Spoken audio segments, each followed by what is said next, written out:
What's going on, everybody? Welcome back to Steelers Rewind here. Nick Farabaugh here with you guys. Inching towards cut down day. We might get some cuts later today as well on Monday.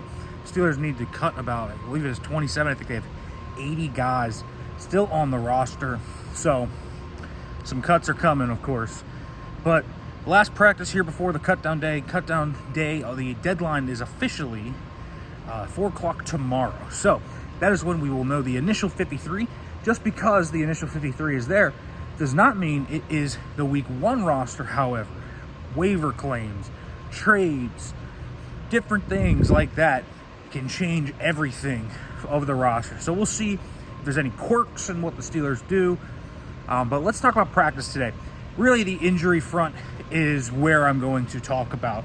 Guys like Corey Trice, Juan Thornhill, Beanie Bishop, still working off to the side. But the Steelers are getting healthier. Guys like Calvin Anderson are back on the offensive line. This offensive line finally healthy after missing multiple players for significant portions of time along that depth group. Ryan McCollum has been banged up. So they are all healthy there, finally. The big news is coming out of the outside linebacker room. Alex Highsmith, full participant today during practice. He is going to play week 1. Mike Tomlin said they feel confident about that. Alex Highsmith said he feels confident about that. Alex Highsmith is back from his groin injury. They're going to do a lot of preventive kind of stretching and different kind of exercises to make sure what happened last year doesn't happen again. If you remember, he aggravated a training camp groin injury last year, and that caused him to miss 3 games down the stretch. So they are not going to, there's Saunders going.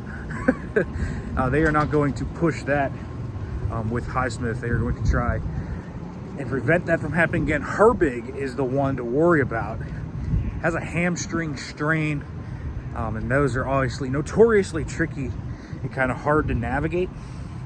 And they don't know if he's going to be ready for week 1. So we will see how Nick Herbig comes along in his rehab. He has not practiced since suffering that injury on the 3rd snap he played, I believe, against the Buccaneers. So yeah, it's going to be one to watch. They have a step-by-step plan for him. They're going to slowly ramp him up. We'll see if he's ready week 1. There's no guarantee that he is.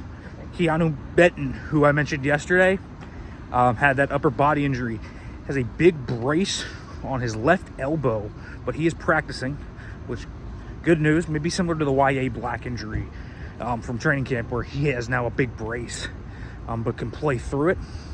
Also, Will Howard, he is back sooner rather than later. He's throwing. He's got a smaller brace now. He's able to have functional mobility in that hand, so a lot of positives there for Will Howard as well. And then lastly, Darius Slay talked today after practice about this corner room. The Steelers played their corners because they wanted to see the communication play out. They wanted to see how this unit with so many new faces would actually work together.